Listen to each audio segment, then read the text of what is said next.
Hi, I'm Anna Hoffman, and welcome to this episode of Data Exposed Live. I'm excited to have you joining us today from wherever you're joining in from, whether it's Twitch, Twitter, YouTube, or from the Microsoft Reactor. We're excited to have you here today. And there have been so many announcements just in the past week alone.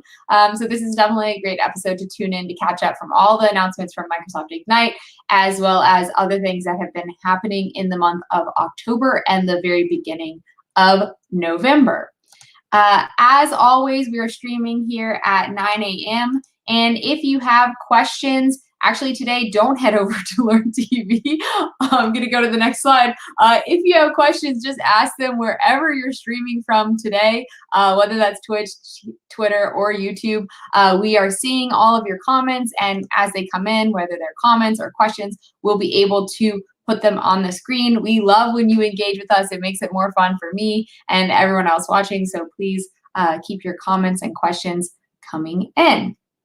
With all that being said, we're going to get right into some product updates. As always, we have a packed show and so many updates to get through. And for this first set of updates, I'm going to bring on Chris from the business planning team at Microsoft to tell us a little bit more about this new Azure Hybrid Benefit experience. Hey, Chris, thanks for joining us today. Hey, thanks for having me on, Anna.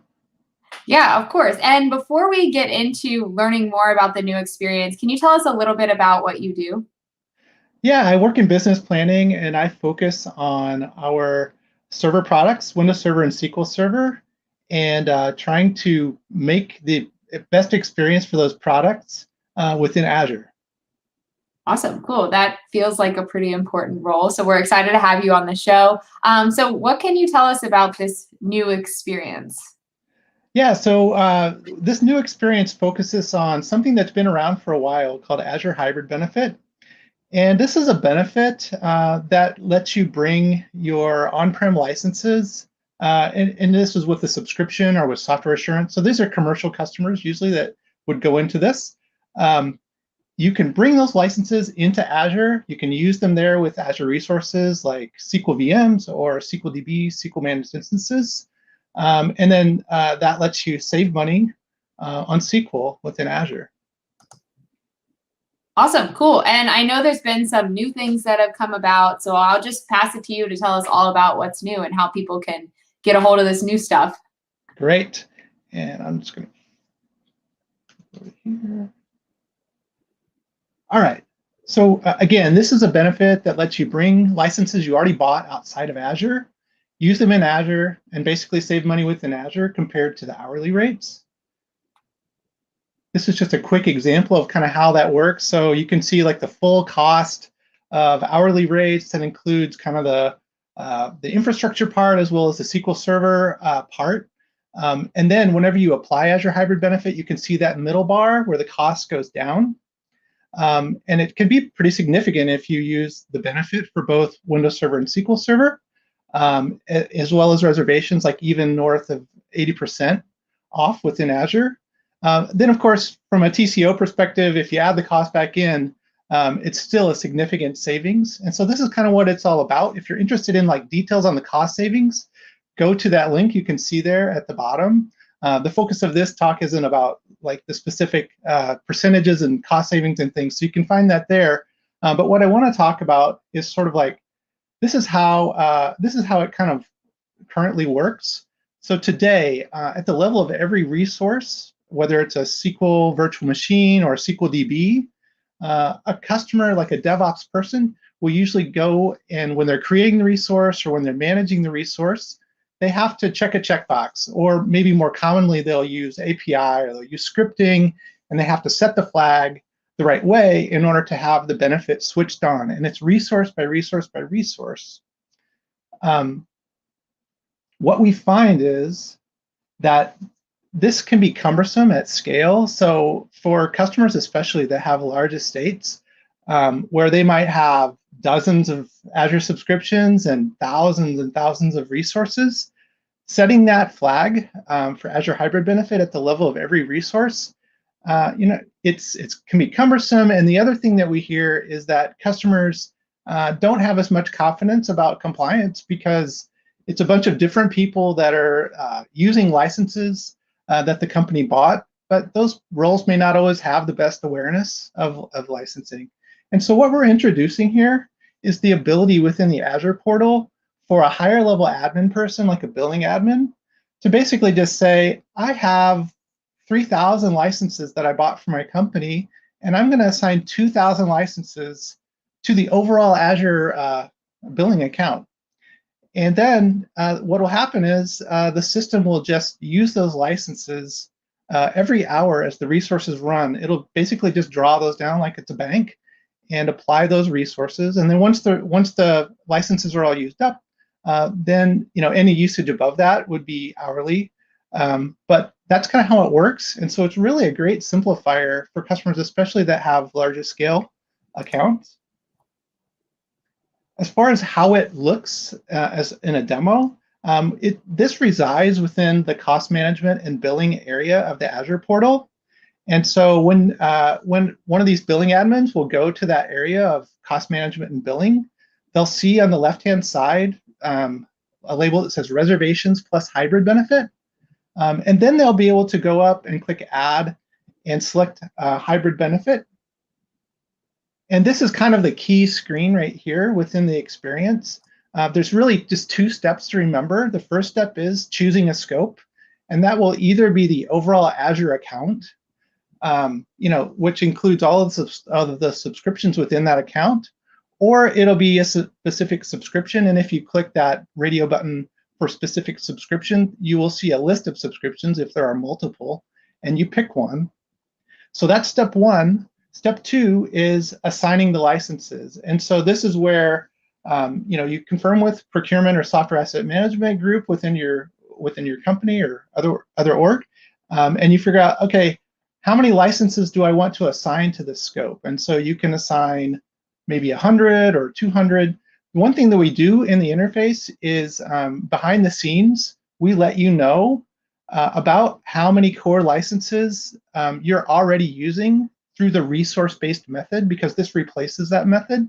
So you can see down in the blue at the bottom, it says assign 56 normalized core licenses to cover the hybrid benefit that you're already using. And so by doing that, we give customers a clue about, this is how many you're currently using, and go ahead and enter that if you want to just keep things status quo. But anyway, those two main steps are you choose a scope, and then you assign your core licenses, Standard Edition and Enterprise Edition core licenses. And you can assign more. If you know you're going to be doing a lot of migrations or something, you can decide to assign more, and that way you're ready for when that additional usage comes online. And then once you've done that, the model works like this. It'll take a little time for that to get into place, but then that will show up in a table that will be at that first link that you went to, reservations plus hybrid benefit. And every one of those license assignments that you made will show up as a row in the table, and you'll see within that table the utilization of the licenses. And as long as the utilization is below 100%, that means you know that you have more than enough licenses assigned to cover all of your SQL resources within the scope that pertains to that license assignment. And so really the best way to manage this is proactively. So you'll choose scopes, you'll assign licenses, you'll monitor utilization, you'll keep that utilization below 100% if you want to cover all the resources. And then as it approaches 100%, then you can decide to assign some more licenses. And so as you can see, for a company that's large scale, this provides a much better way for them to kind of stay on top of their cost optimization compared to the current method. Just a few things about this. This is a public preview. It's for SQL Server only. It's available to enterprise customers and also customers who buy Azure directly using a Microsoft customer agreement.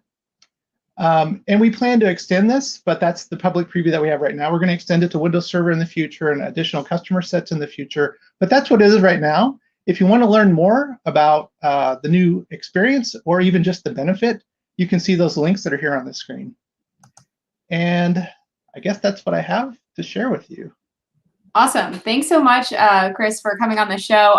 We did have one question that came in that I thought you might be able to answer. The question is, who qualifies for Azure Hybrid? How do I know when I should choose Azure Hybrid Benefit for SQL and for Windows when setting up my cloud environment? Sure, I can take that one. The way that works is commercial customers can buy Windows Server and SQL Server as a version, like they can buy Windows Server 2022, which just came out, right? But they can also buy software assurance, or they can buy a subscription. And those when you buy those, that lets you have access to future versions when they come out. But the other thing that it gives you is this Azure Hybrid Benefit. So the customers who qualify are the ones who buy the product via a subscription, or they buy the license with software assurance. Gotcha. Okay. Hopefully that helps our viewer. It certainly helped me. Chris, this is really cool stuff that we're adding. I think I just speak for many people when I say like managing these licenses and just checking that box and making sure you're in compliance can be a very complicated process. And it seems like this is getting us one step in the right direction towards making it easier for admins and people managing the billing and cost side of things, as well as making it easier for the DBAs or the people deploying these resources to make sure they're using the benefits if they have them appropriately. So with that, thanks so much, Chris, for joining us on the show. We will put a link in the news blog to some of the information that Chris linked to. And Chris, it's a pleasure having you on the show. Hope to have you on again soon. Thanks so much for having me, Anna. Awesome. Oops, didn't mean to cut you off at the end there. By the way, I just want to say I love the comments coming in. We've got people joining us from Sri Lanka. I also saw, from Zimbabwe. And we had someone say that they chose this over a Blazor session in Visual Studio. I'm not sure you can say that we're cooler than Blazor, but I like the idea of that. Let's see what else. We also have some comments going on about data exposed. People feel very mixed about the title Data Exposed of our show because maybe it has a negative connotation towards your data being exposed, but it's been the name of the show for a long time, so we're just sticking with it unless something else happens. We also have someone from the UK. Thanks, Scott, for joining us. And someone said data exposed is what makes data cool. I'm gonna just let that go straight to my head. Okay, let's continue on with the news. You don't want to hear about that stuff. Let's talk about what's new. So we had a lot of general availability updates with Microsoft Ignite. A few things in the VM and Azure Arc space I wanted to touch on. The first is we refreshed the SQL Server on Azure VM Marketplace images. So probably you're familiar with those where you can basically go deploy in the portal a VM image that already has the version of SQL Server installed on it. These new images are going to allow you to take advantage of advanced configurations as well as tips on best practices. For Azure Arc enabled SQL Managed Instance, a few things that we added, which I think y'all are going to be excited about if you're using Azure Arc today. The first is point-in-time restore. So this is going to be available now, as well as in-place upgrade. So this is helping you get that versionless feeling of Azure SQL on Azure Arc. And then directly connected mode for Azure Arc enabled managed instance when generally available. Continuing with our GA updates, just for Azure SQL Platform as a Service, there were a ton of updates, and we're going to go deeper into them later in the show. But a few things you all have been asking for a while, like 16 terabytes for Azure SQL Managed Instance in the general purpose tier. This went GA. Azure AD only authentication for SQLDB and SQL MI went GA. So this means you can completely disallow SQL authentication from deployment through the existence of your app or post-deployment. Changing the diff backup frequency to 12 or 24 hours. This became GA. Remember, this was public preview a couple months ago. You used to have no choice here, but now if you want to change the frequency of that diff backup, you can. Let's see what else. For Azure SQL Managed Instance, we also announced the Business Critical Premium Series. This is in available, but the 16 terabyte option is in preview, which we'll get to in the next slide. And then a few things around moving instances across subnets and AAD authentication, which again, we'll talk about those details a bit later. When it comes to the preview updates, again, I mentioned this business critical 16 terabyte size for Azure SQL MI, as well as SQL assessment. So maybe some of you are familiar with SQL assessments for SQL Server. What we've done is we've added a little blade in the Azure portal so you can access your SQL assessments for your SQL Server and Azure virtual machines very easily. And as you saw from Chris just a moment ago, we have new centralized management experience, so you can easily manage your Azure Hybrid Benefit, especially if you're a large customer and you have a lot of different licenses. All right, so all that aside, the biggest update that you probably heard at Microsoft Ignite is that we announced SQL Server 2022. This was announced in private preview by Scott Guthrie. This is Scott Guthrie, for those of you who are not familiar with the red polo leader at Microsoft. And we'll talk a little bit more about what was included in that. And we have a fun starter pack at the end if you want to learn all about it. And yes, SQL Server 2022, the great offering. Okay, so let's move into some blogs and videos, and we have a special external guest today. But first, I wanted to talk about all the things that have happened on Data Exposed in the past month. I think it's more interesting to go take a look at our YouTube channel. So what you can see here is our YouTube channel. I highly recommend you subscribe. But we released a bunch of exciting episodes. Of course, we had to release a SQL Server 2022 episode with Bob Ward. And this is a mini series we're starting. We haven't decided exactly how many episodes it's going to have, but this is the first one. We've gotten a lot of positive vibes from that. So definitely go check it out. We did a video with the Postgres team to learn more about Flexible Server with Azure Postgres. Remember, Flexible Server for MySQL recently went GA, and Postgres will be following. And then we did an episode on using Azure Synapse Serverless Pools for data engineering. This was our MVP edition episode. And we did an episode with Julie on diagnostic notebooks. This is also a very exciting thing. So if you're using notebooks and you're doing administrative work with your databases, Azure Data Studio is kind of going to bring the best of all those worlds.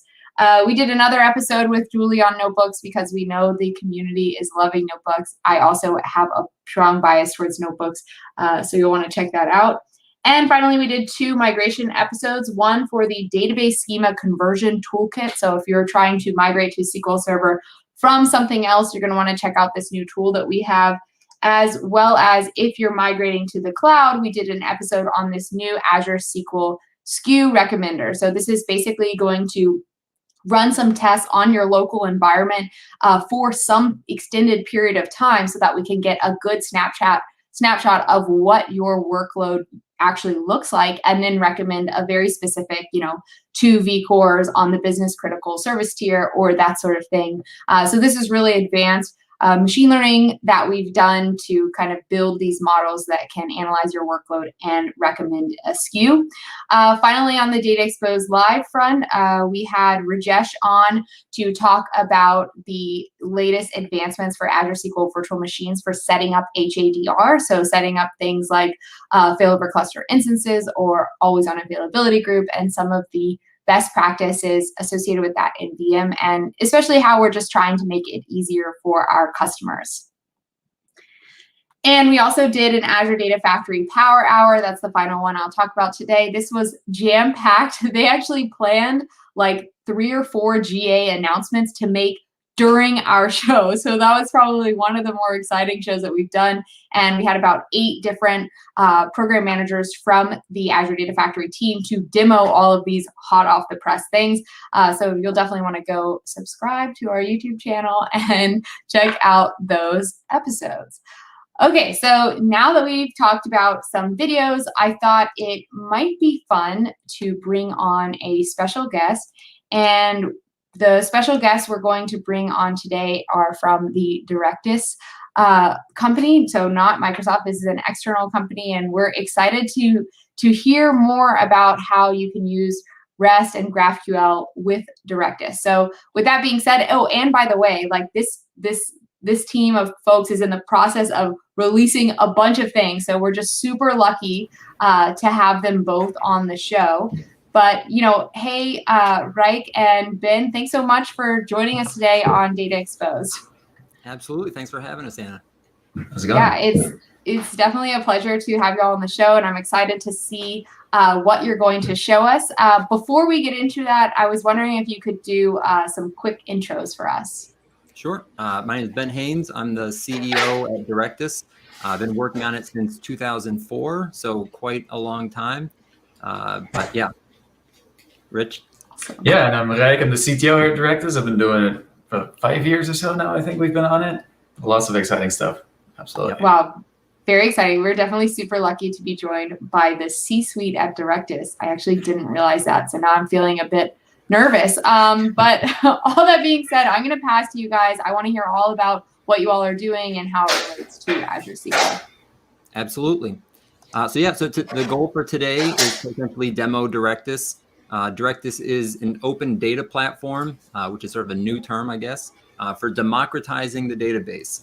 So I think very appropriate for Data Exposed. We're literally all about exposing the database, specifically not just for engineers. That's something that database administration tools have been doing for a long time. But we aim to give that same access to anyone, so including non-technical users, things like that. Diving into sort of like what our platform is, because I know it's a little bit unclear, what an open data platform even is. If we scroll down a little bit, there's 3 layers essentially to how our platform operates. The base layer is your SQL database, and it really is your SQL database. So any database vendor, if we're talking about Microsoft SQL Server or Postgres, MySQL, SQLite, Oracle, all the variants and everything in between, and it's your schema. So it's new or existing databases. Basically, you can install our software on top of your database, and you're going to get this suite of tools. So that's sort of the base layer is your database, whatever that might be. If you scroll down, the next sort of layer is our connectivity toolkit. Obviously, the big one there is going to be the APIs, REST, GraphQL, a whole bunch of things that we'll get into here in a second. And then on top of that connectivity toolkit, and actually powered by the connectivity toolkit, is our app.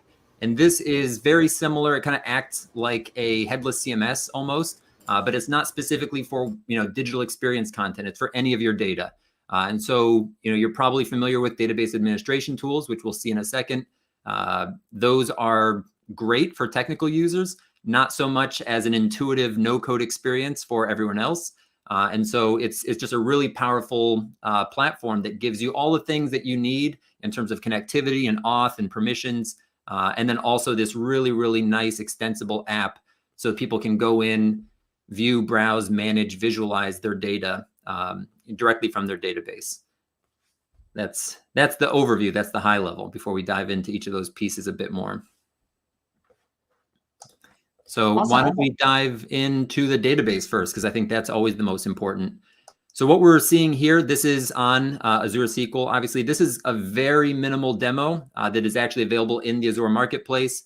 It's a to-do demo, as we commonly see. And this is what you would start off with. So this is using a database administration tool, one of those more technical pieces of software that we're comfortable using.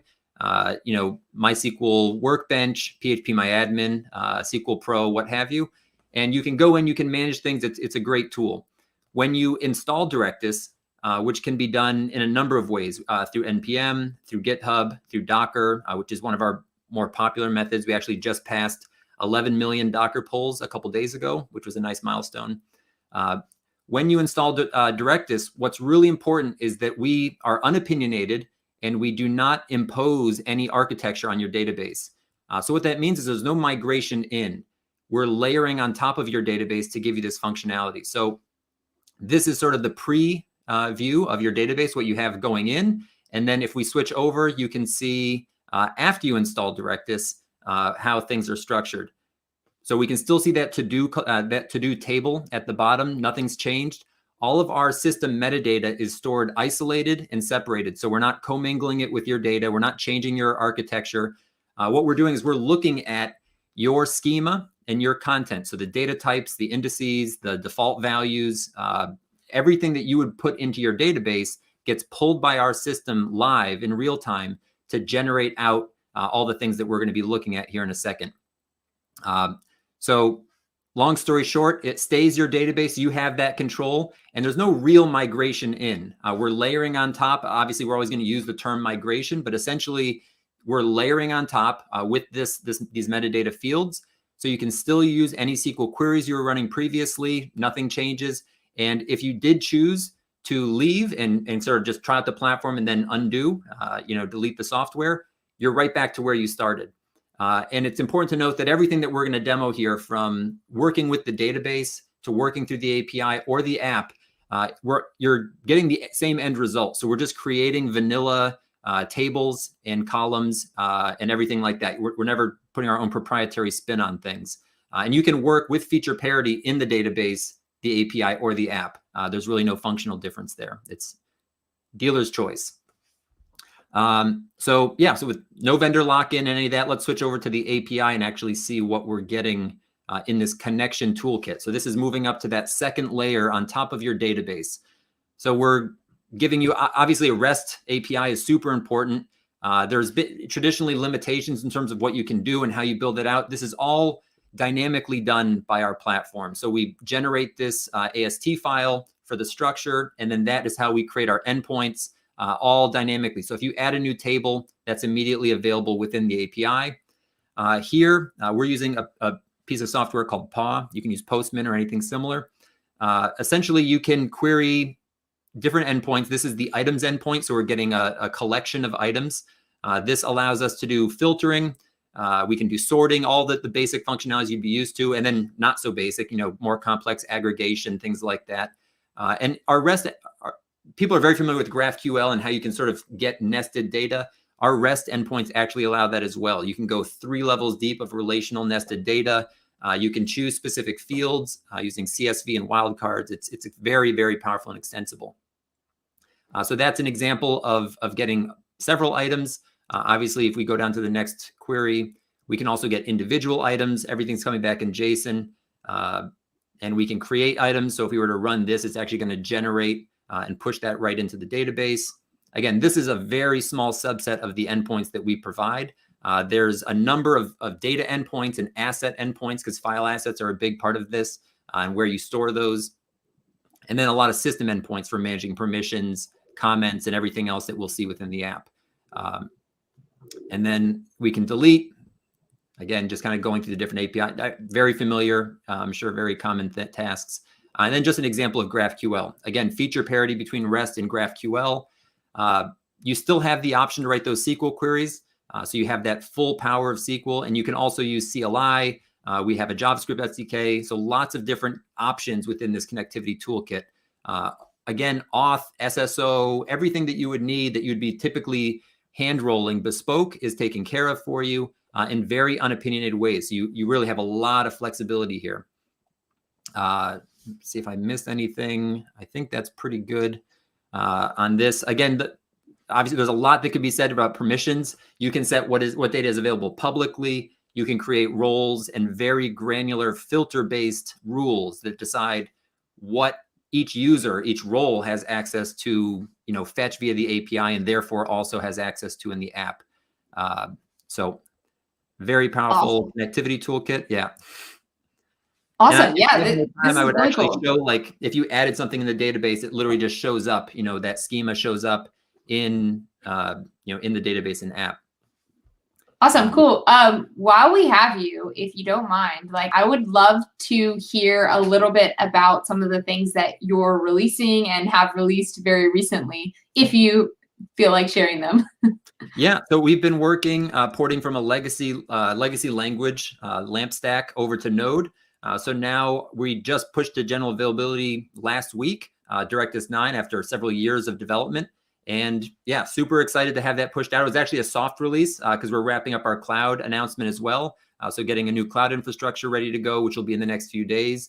And then it'll be a big push. So end-to-end JavaScript and TypeScript. Everything is completely free and open source. There's no artificial limitations or restrictions whatsoever. We also have a cloud option, which I just mentioned, which basically gives you all that infrastructure and everything else you'd need. But yeah, an end-to-end solution for democratizing your data.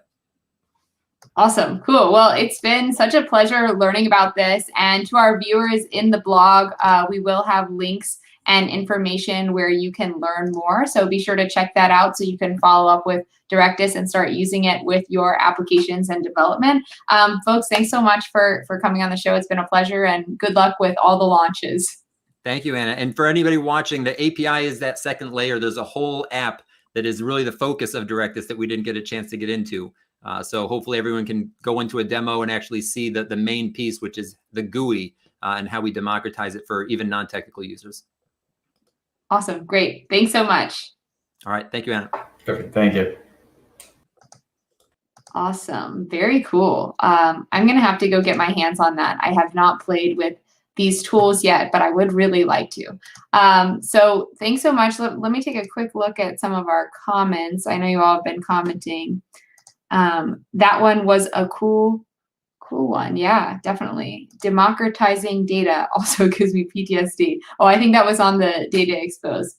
We should really, you know, when we talk about democratizing data and exposing data, we're really talking about the insights and access and all that sort of stuff by the people that should have access to it. Okay, so let's move right along. Let me fix my screen so I can share all these wonderful things with you. Now we're going to get into the blog. So remember, since Microsoft Ignite was last week, there were a lot of blogs related to the announcements that came out. So let's take a look a little bit at those announcements. So the first blog that you'll see here was about the AMP program. So we've talked about this program on the show before. That's the Azure Migrate and Modernization Program. So they talked about all of the announcements related to migrating. So this is a good one if your organization or you are thinking about migrating some workloads to the cloud. This is a one-stop shop to get all the updates related to migration at Microsoft Ignite. Mark Russinovich also came out with a new blog which talked about the new hardware and confidential computing updates in Azure, as well as some guides and customer stories. The really interesting thing about this piece is, and why I really think everyone should go read it, is because he talks about the history of Microsoft and confidential computing. So it's a very interesting story, and you can also see kind of how the data side of things play into that. Also, the hybrid multi-cloud and edge strategy. Again, this is going to talk about all of the things happening in the Azure Arc and hybrid world. So if that's your world, you're going to want to go read this blog by Kathleen Mitford. And then, of course, our CVP of Azure Data, Rohan Kumar, did a blog that focuses on all of the updates that happened in the Azure Data Platform at Microsoft Ignite. And just yesterday, actually, our leader of the SQL, Azure SQL Server team released a blog to discover what's new to Microsoft database services. So today we're going to focus, of course, on the SQL Server and the Azure SQL updates. But if you're interested in some of the things related to Purview, Cosmos DB, or open source databases, then you'll want to go check out this blog. Moving on to other things that happened on the blog. Sometimes, you know, we talk about the leaders for the Magic Quadrant for Gartner. And one thing that I found interesting here was that industrial IoT platforms, Microsoft is like the #1. We are a leader, so that means we are able to execute, and we have a very great vision for IoT. And the other blog I thought that went well with this was there was a study done related to IoT signals. And of the study, and I thought this was very interesting, that's why I wanted to share it, it said 90% of organizations surveyed are adopting IoT. That's a huge number of people getting involved with IoT. COVID-19 is accelerating IoT adoption, and reducing the technical complexity is helping speed up the time to market for these IoT solutions. IoT security is, of course, a big priority, and the majority of IoT adopters are adopting emerging technologies. That was an interesting one to me too. All this aside, you might be wondering, why did you want to mention this related to Azure SQL? The reason I wanted to mention this is because we've worked on a template as a team for Azure SQL and IoT to give you all the best practices for Azure SQL and IoT, and we've turned it into a learning path on Microsoft Learn, and there's also a code sample on GitHub. Down at the bottom right, that aka.ms/Azure SQL IoT is going to enable you to get hands-on for free, try out that template, and then even fork the template to use for your own IoT scenarios. And I thought that was interesting, especially since one, so many organizations are adopting IoT, and two, so many organizations are saying reducing that technical complexity is going to help them speed up their time to market. Just taking a look at the comments really fast. From hyperscale of SQL from IoT to very huge. I'm not sure exactly what that means, but I think it's good. We got a lot of stuff going on in hyperscale. Hyperscale is going to be really great for IoT situations. And we also have Azure SQL Edge. So when it comes to IoT and databases, we have you covered. Okay. Now, the next thing, we're going to switch over to the Microsoft SQL Server blog. Our CVP of Azure Databases, so all the Microsoft database services, released a blog on the SQL Server 2022 private preview. So if you want to get all the details related to that preview, you need to go read this blog. And I have something exciting at the end of this session, which will help you kind of stay up to date on everything happening in the SQL Server 2022 space. Next, Rohan Kumar, the CVP of Azure Data, also did two blogs. Actually, I only have one listed here. This first one was about Past Data Community Summit, which is actually going on right now. So this is a free online conference. You can still go join, register, and attend these sessions. There's a ton of sessions by our team as well as the community. So I can't encourage you enough to go check this out. It's free, and there's going to be a lot of resources there for you. Then Daniel Coho came out with a blog including what's new in the CU13 release for SQL Server Big Data Clusters. So that's also a good one to check out. And that was the Microsoft SQL Server blog. So a few more blogs to get through, so bear with me. The next one is the SQL Server Tech Community blog. A couple exciting announcements here really related to SQL Server on Azure Virtual Machines. The first is this new EBDS v5 hardware series. That's a mouthful, but you can see some of the stats below comparing this to the EDS v4, which is one we used to highly recommend for SQL VMs. This EBDS v5 is going to allow you to get a lot more throughput and more IOPS, and it's going to come at a much lower cost for you. So essentially what this series is going to offer is the highest IO throughput to core ratio available in Azure. And this is really going to be ideal for SQL Server workloads that are IO heavy, like Oracle, Teradata, and SAS. So this is something to check out. And note that you can get more than double the remote IO throughput at nearly half the cost. So that's what you're seeing up there in that graph. A few other things, SQL Assessment, I already talked about this one. And we announced SQL Server on Ubuntu Pro in Azure Virtual Machine. So if you're more on the Linux side of the house, probably going to be excited about that one. All right, moving on to the SQL Server Tech Community, I guess continuing, I want to apologize for the quality of these screenshots, totally my bad.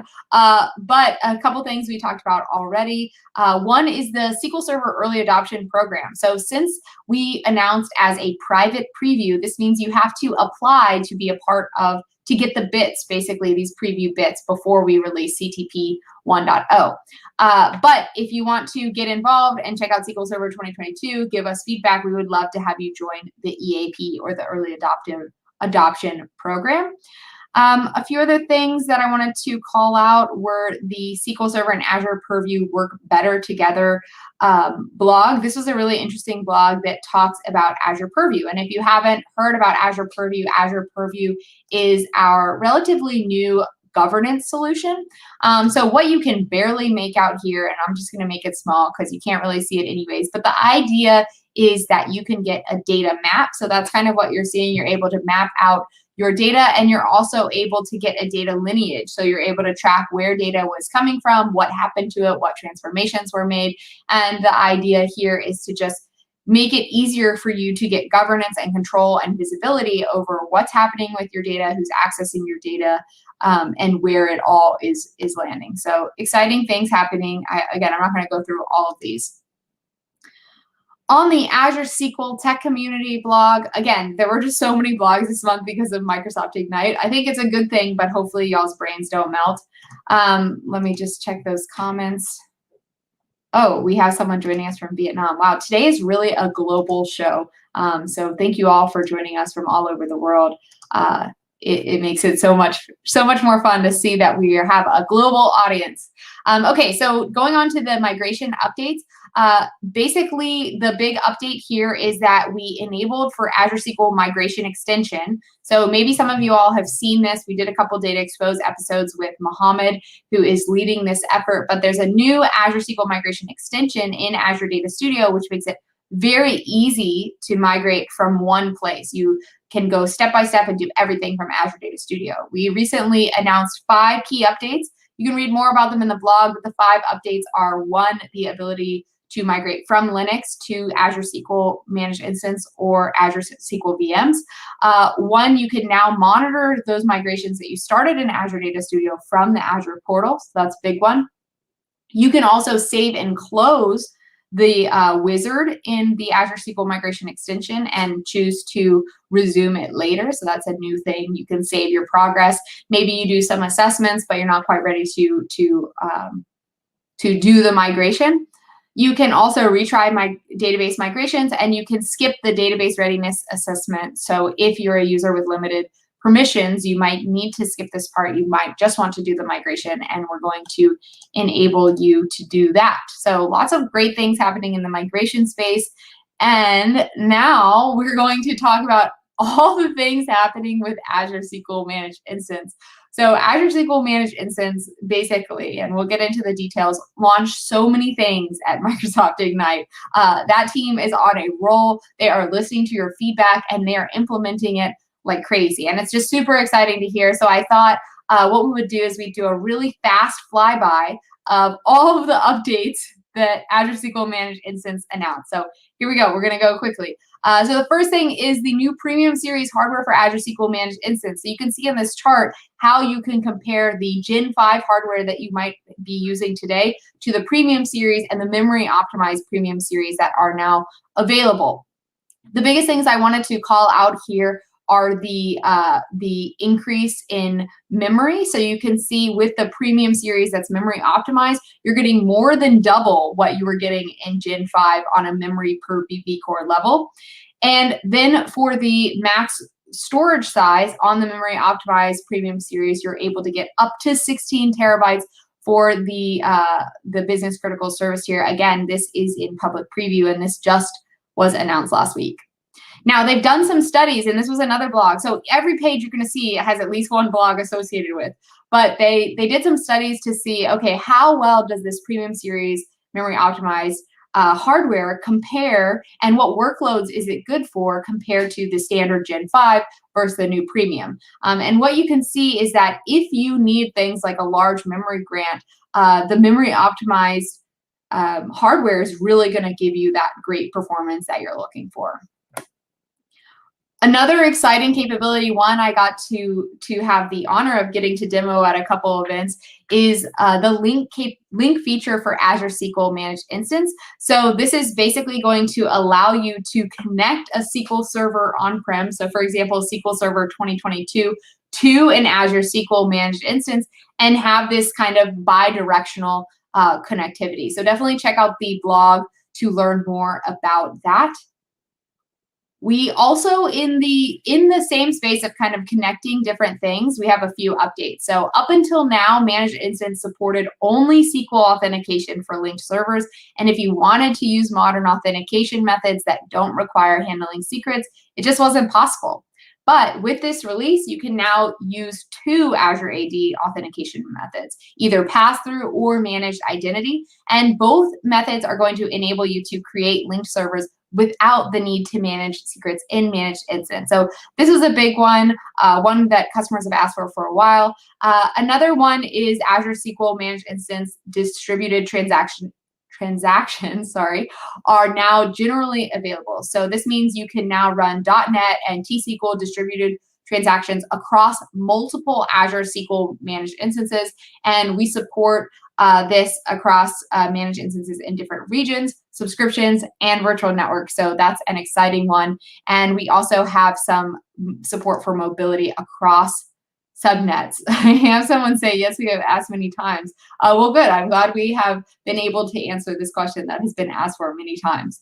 Oh, looks like we also have someone from Pune in India. Hello, welcome. Wow, what a global show. I want to keep, maybe at every episode, we can highlight some of the different regions of people joining. But thank you for joining us in the show. Okay, moving right along. Remember, there were a lot of Azure SQL Managed Instance updates. This next one introduces a Windows authentication protocol for Azure AD users. And this is going to allow you to do things like make your Azure SQL Managed Instance passwordless. And we're going to walk through those steps in this blog of how you can do this. It involves things like configuring managed instance secure access to Azure resources with managed identity, and also Azure AD only authentication, which we talked about earlier on the show, is now generally available for both SQL DB and SQL MI. The final big update that I wanted to mention is a new capability within this security framework, and this is the preview of Azure SQL Managed Instance support for Azure Virtual Network Service Endpoint Policies. So basically, this is going to allow traffic from SQL Managed Instances subnet only to storage accounts that are configured by the user. Now, note that accounts being used by the SQL Managed Instance will still remain accessible. But this is again a great step in the security framework for Azure SQL Managed Instance. So another thing to check out. And finally, from the Azure SQL Managed Instance team, they have created a new GitHub repository at Azure/SQL MI. And this GitHub repository is just for now populated with one folder and one file, and that contains all the SQL MI how-to series scripts. So if you remember earlier, we had Nico on from the Azure SQL Managed Instance team, earlier meaning 2 months ago.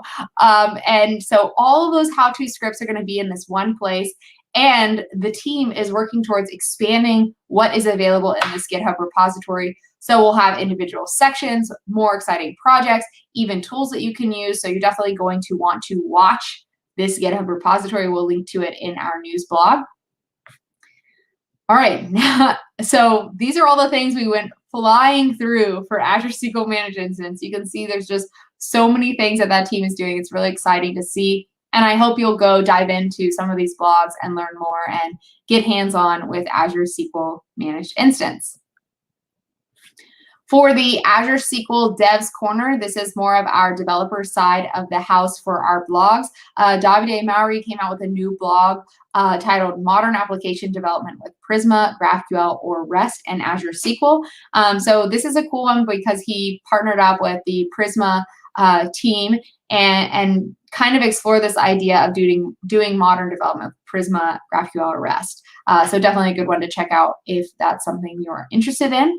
From the Azure Database support side of the house, there were a few very interesting, and just for context, for those of you who might not have seen the Azure Database support blog before, this is where the support team at Microsoft, so these are folks working incredibly hard to manage your customer issues. So if you call and open a case, and then they like to surface some of the learnings that they have from these conversations with customers. So a few things you see here, like auditing specific actions in Azure SQL DB, how to copy databases to other servers or subscriptions, and a learning from expertise series. You'll see they have a couple series in there, and a couple other things there. So if any of these come up, or if you tend to have like a problem that you think other people might have faced before, or a challenge, definitely go check out the Azure Database Support blog. There's a lot of stuff in it.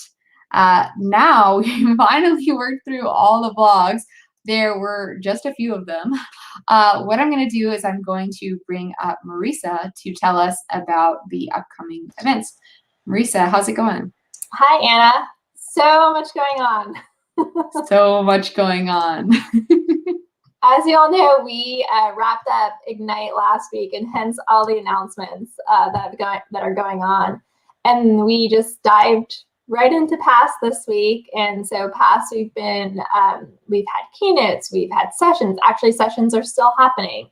And as Anna mentioned, it's a free event, and our speakers, as well as the community, they're speaking there. One of the fun things that we're doing on Friday is a panel with, I think there's like 10 folks with, I don't know, 200 years of Microsoft experience if we combine them all together. And so they'll be talking about some of the stuff that's going on with SQL Server 2022. Again, this is a free event, so you can still register and attend some of these cool sessions. Next week, we are at SQL Server Live in Orlando, and we have pre-cons, we have keynotes, we have sessions, we have another panel going on. So this will be a fun one. Again, this is live next week in Orlando. And also going on next week on 11/18 is a Azure webinar series. This is part of, again, part of the news about SQL Server 2022. So they're giving an introduction, they're giving you a tour, a webinar of what's going on with SQL Server 2022. And I think Bob and Anna are actually hosting that one, as well as Matthew, who's in marketing. Keeping the SQL Server 2022 train rolling, we have an episode of Data Exposed Live next Wednesday, and that will have, I think, anywhere from 5 to 8 of our engineering team there. And so that's going to be a fun one, and we're all going to be on there talking about different parts of this. So tune in next week, the same time, and get a peek at SQL Server 2022. And then, as always, we have Data Exposed Live or Data Exposed episodes that launch every Thursday, as well as one MVP Tuesday episode once a month. I think that's it. Thank you. Awesome. Thanks so much, Marisa. All right. Okay. I just want to make sure I'm doing everyone justice, because now you all are telling me where you're from. We also have Jose from Argentina. Hello. Thanks for joining us. And something about Scandinavia or Nordics. And then we also had someone say they love Ignite. It was really awesome, as in all the previous years. I'm happy to hear that. You know, of course, it's harder for us to connect being virtual, but we are trying our best. And, you know, we're just so happy that people engage and join us at these sorts of things. Okay, just a few more things to wrap on before we close for the show. Oh, wow, I already talked about this. So here we are promoting. So as you know, every month I promote a Microsoft Learn module, which is a great place and a great way to get hands-on in Microsoft suite of tools like Azure without having a subscription or a lot of money to spend. This month, I'm highlighting the Deploy IoT Solutions with Azure SQL Database. That's the link for it. You saw some motivations earlier in this session about why you might consider looking at Azure SQL and IoT, so I hope you'll go check this out and get hands-on. Also in the news blog, which is live now, you will be able to go and get a link to this, as well as Davide and I did this live at Microsoft Ignite, as well as Silvano and I did this live on Data Exposed Live a couple months ago. So you'll definitely want to go check those things out. And as always, I have a pick of the month. This month, my pick of the month is a SQL Server 2022 starter pack. So of course, we're super excited about all the announcements that have been happening in the SQL Server 2022 space, but it can be overwhelming to try to figure out where to go to find all the information. So I listed all of these things in the blog, as well as descriptions for each one of them. Asad Khan did a session at Microsoft Ignite. That's the first one, and I got to do an awesome demo in it. Bob Ward did a mechanics episode on YouTube, which you can follow. We are doing a Data Exposed mini-series on SQL Server 2022, which you can access the full playlist, as well as other SQL Server 2022 related videos in that one. The main landing page for SQL Server 2022 is just aka.ms/SQL Server 2022. If you're interested in applying for the early adoption program or the EAP, that's the link you'll want. Marisa mentioned the webinar that is happening next Thursday. You can sign up there. And then if you want to see the blog from the CVP of Azure Databases, you can check that out as well. Just a couple things. So that's really the most of our show for today. I love all the engagement. We have people from South Africa, Canada, France. So there's a lot going on. Robert also mentioned he's studying for DP 300 this month with the Ignite Challenge. If you're studying for DP 300, shameless plug, go check out Azure SQL Fundamentals on Microsoft Learn. We've heard from lots of people they were able to complete Azure SQL Fundamentals and then pass DP 300. We also have some series on our YouTube channel. And then Sanjay said he's from India. So we really have like quite a wide audience. I'm just so thankful for all of you tuning in. Be sure to tune in with us again next week. What I wanted to mention, this last thing, is that the blog is live. So if you head over to aka.ms/news update, you can go to this link every month. I update it with the latest news blog. But everything we talked about and everyone we talked to is going to land here. So if you want to review those product updates or find the videos or any links to any of the gazillion blogs that happened last month or the events that Marisa talked about, you can get to everything, including our starter pack, at the blog, which is now live. So I think that's our show for today. Let me check the comments one more time.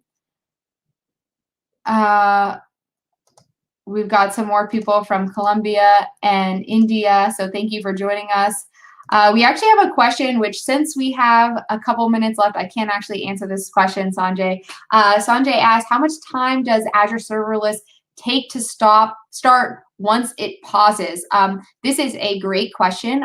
So for folks who are new to Azure Serverless, one thing I will say is that it allows you to set a min and a max amount of compute, and then we auto scale you on a per second basis to the max of CPU or memory that you need at any given time. In addition to this, you can optionally set an auto pause delay. So for example, for 1 hour, and after 1 hour of inactivity, we'll actually separate the compute from the storage, and you'll only pay for the storage at that point, which is really going to help you save on costs. Now, the question Sanjay is asking is when you hit that Azure SQL Database again, oftentimes that first hit will fail, and then about 30 seconds later, it will start back up and you'll be able to connect to it, because basically it's not connected. You hit it, now we know to connect the compute and storage back together again. But one thing to keep in mind about this is that you will be starting with a cold cache. So that's just something to keep in mind. You might have some queries standing by, and if this thing pauses at night, you might have some queries when you first hit it in the morning to kind of resaturate your cache. But we haven't really seen a lot of customers have issues with this. But hopefully that helps answer your question, Sanjay. Let's see, we've got some people from the USA. Awesome, nice to have you here. And we got a few other comments. Let's see. Thanks for the series. Want to change my profession. There's nothing like Microsoft documentation and lessons. Oh, awesome to hear that. We have so many things out there, so I'm glad they're being useful for you, and thanks for joining us from Ukraine. And lots of great SQL content, elbow cough. Okay, and let's see, one more. When provisioning my Azure SQL Database, when should I choose serverless and when should I choose provisioned? Okay, so that's also a really great question. I have 1 minute, so I could try to answer that. But essentially, serverless is going to be good for intermittent or unpredictable workloads. Think about provision. You're going to pay for a provision level of compute, let's say 2 vCores. You're going to pay for 2 vCores whether or not you use it or not. The thing with serverless is you can scale, say a min of half a vCore, max of 4 vCores, and we'll scale you on a per second basis of what you need. And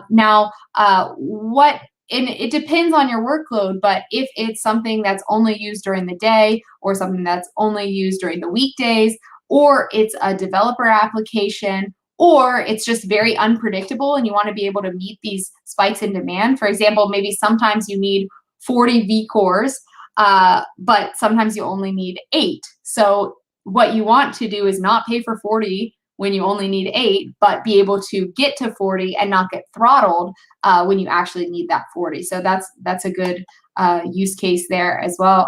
I hope that helps clear that up. I'm also happy to take any of this offline. You guys know where to find me on Twitter. Okay, one more.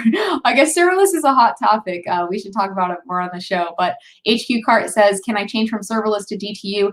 Yes, you can. Serverless is based on the virtual core or vCore model, but you can switch to DTU. But note, if you switch to DTU, then you're no longer using the serverless kind of workflow. You're using a provisioned model where you provision, I don't know, 100 DTUs or, just a couple of DTUs, and you're going to pay for those whether or not you use them.